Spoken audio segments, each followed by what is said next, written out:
If you guys have not already checked out our Tuesday evening live shows, they are a blast. And every question you're about to see on today's episode was actually asked on that live show. So if you want the chance to be on this episode in the future, join us 5 p.m. Eastern Time every single Tuesday. Ask your questions, get a chance to be on it. And you know what? Hit that subscribe button to make sure you never miss it. I'll shout out the first 5 subscribers from this video on Tuesday's live one. Alrighty, let's start with our first question of the day. Coming in from Savivi.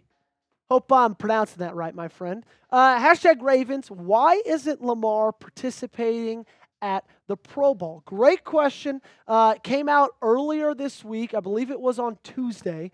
That Lamar Jackson and Derrick Henry, both of them, will not be in the Pro Bowl. And honestly, I think it's just to focus on next year. I think he is so frustrated with how this last season ended that the last thing he wants to do is surround himself with other people in the NFL.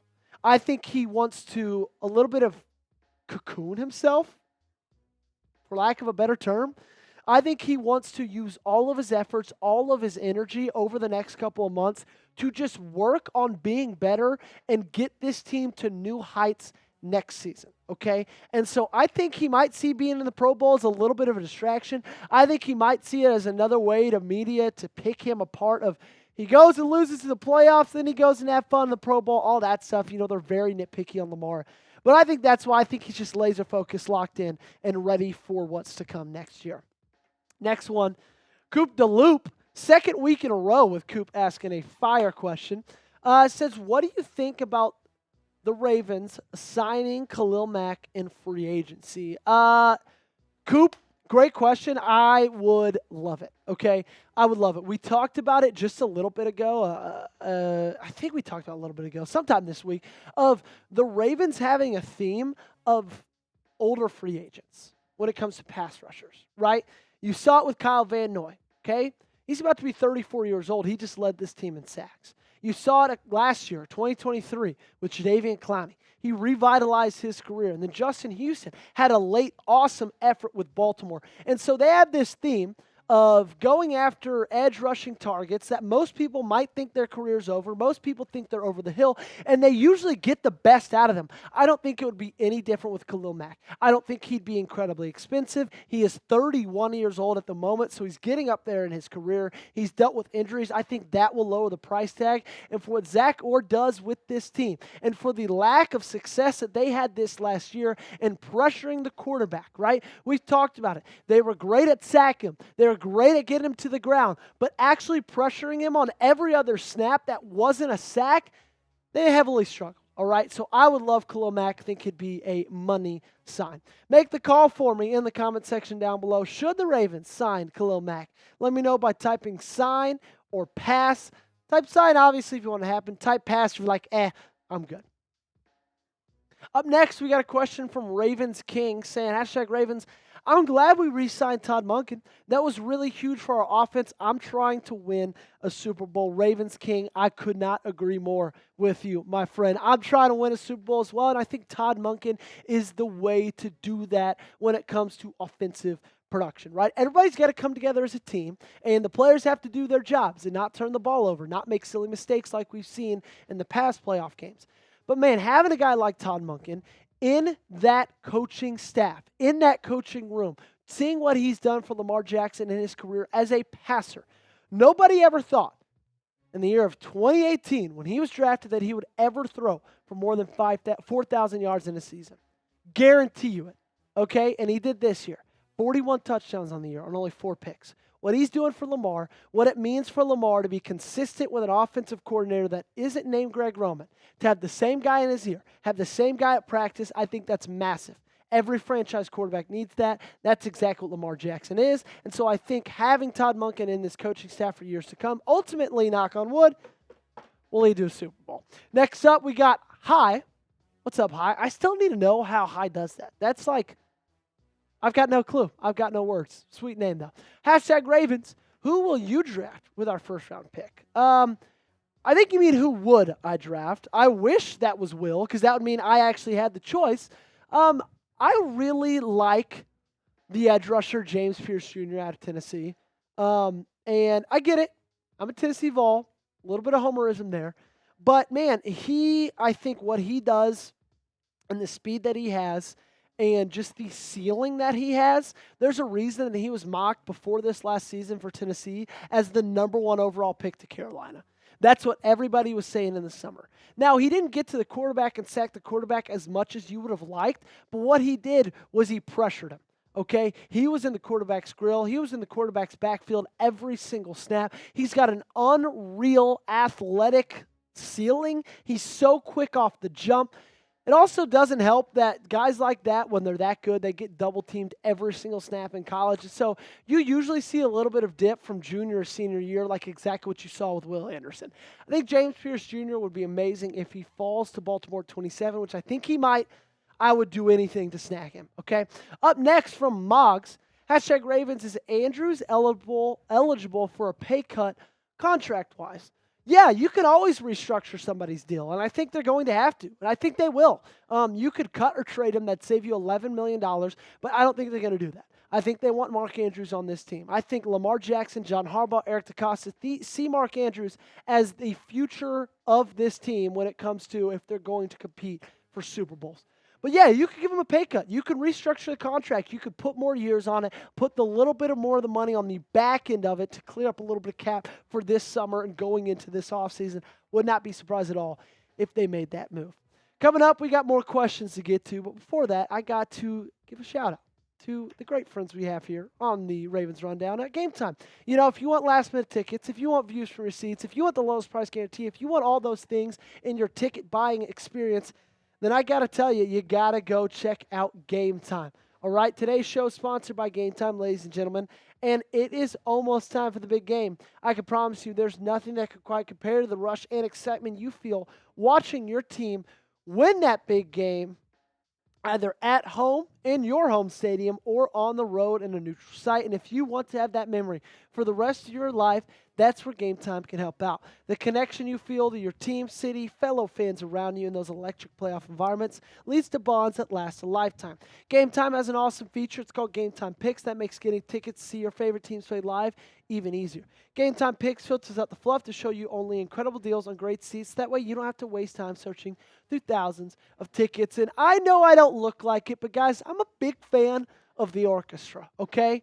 And if you want to go see the orchestra, the Baltimore Symphony, I should say, you can go get tickets on Game Time right now. And if you use the Game Time Picks button right there at the top of your screen when you click into an event, they've got an awesome deal, top 1% of value. That's what they like to call a super deal, when you could sit, like 7 rows from the stage for only $76.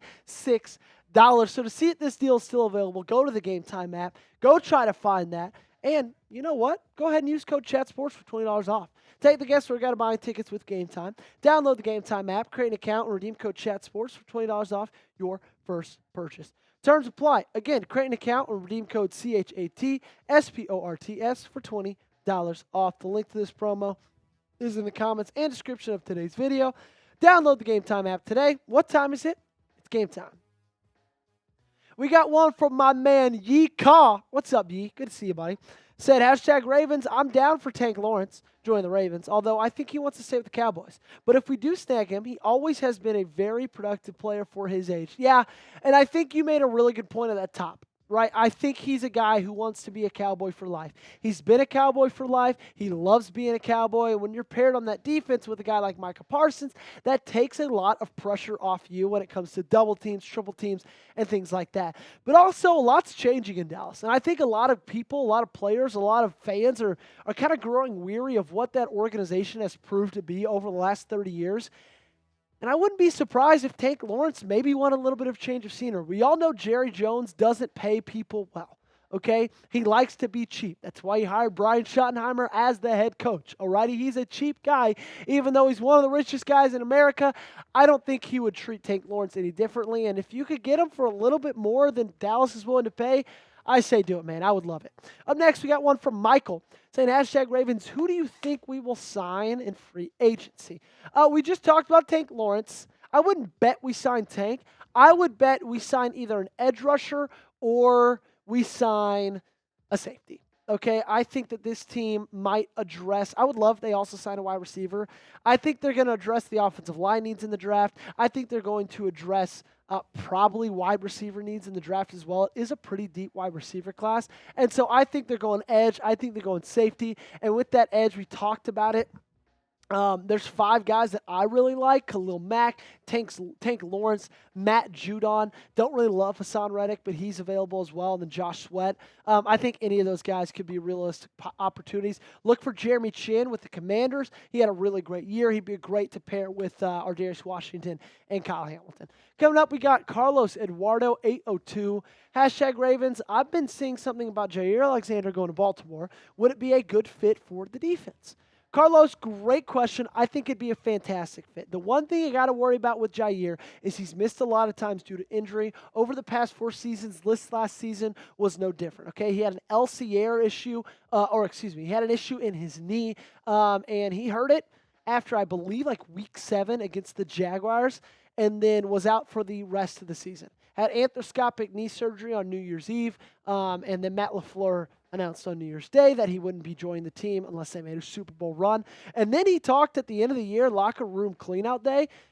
He said, man, I don't know if I'm going to be here next year. And then he said, if you don't have anything nice to say, don't say anything. So it seems like that relationship might be souring in Green Bay. So look for him to possibly join Lamar Jackson, his former college teammate in Baltimore. #Ravens coming from Moggs. Am I crazy for wanting one of these running backs in this class to be King Henry's protege mid-draft? Fantastic question, Moggs. I don't think you're crazy at all. Like, not one bit. I think that this is a fantastic running back draft class, okay? You got Genty at the top of it. You got Jack's main man, Cam Scattaboo. You got Dylan Sampson. You got the guy from SMU. I'm blanking on his name right now, but you got a lot of solid running back prospects. The deepest running back class, in my opinion, that we've seen in years. And if one of those guys falls to you at round 3 or round 4, hell, especially round 4, and you got an extra comp pick, take a flyer, take a chance. Have him play behind King Henry for a year. Have him learn from the best. And then maybe in a year or two when Henry's contract runs out, or unfortunately if you don't re-sign him, maybe that guy could come in and be the new King Henry. There'll never be a new King Henry, but maybe you can get a guy that can be close in this year's draft. Great question. Last question of the episode coming in from Snappy Salads. Should the Ravens draft Jalen Milroe after his comments? I knew one of you guys was going to ask me this question. Great question. If you didn't hear the comments, this is what Jalen Milroe had to say just a couple of days ago when he was compared to Lamar Jackson. He said, that's inspiring for sure. As a young QB, that definitely puts a smile on my face. I definitely love watching Lamar. Secretly, I'm actually a Ravens fan. I grew up a Ravens fan, so I pull for the Ravens. Interesting comments from Jalen Milroe. I don't think they should draft him. Maybe. I don't know. Like, Jalen Milroe he's so Jekyll and Hyde. If you look at his games like against Wisconsin and then that first half against the Georgia game, he was phenomenal. He still has one of the best deep balls in college football, in my opinion, but he struggles so heavily in those intermediate routes, man. But he's such a talent with his legs. He reminds me a little bit of, like, honestly, I mean, there's a reason he drew comparisons. I think he struggles passing the football a little bit more than Lamar Jackson did. But I think we see what Lamar did this year with Baltimore, and we assume, man, and we look back to the college days, and we're like, oh, he probably was just as good as a passer. He wasn't, guys. He wasn't. Now, Milroe isn't as dynamic with his legs. He's not as quick and he's not as agile as Lamar is, but he's still a force to be reckoned with running the football. I wouldn't mind if he's available like 5 or 6. I don't know if he will be. I don't think he will be. But just to take a flyer, get him under Todd Monken for a couple of years, maybe he'll be a serviceable backup and he can give you something similar in that offense, and knock on wood in case Lamar goes down. But I don't see it happening. Would you do it, though? Let me know. Should the Ravens draft Jalen Milroe in the 2025 NFL Draft? Type yes, Type no in the comment section down below. Let me know your answer. This has been the Ravens Rundown by Chat Sports. I'm your host, Joey Petersen. It's been an awesome, awesome week covering this team. So blessed to do it every single day for you guys. We got more coming up tomorrow, day after that, day after that. Y'all know the drill. Make sure to hit that subscribe button.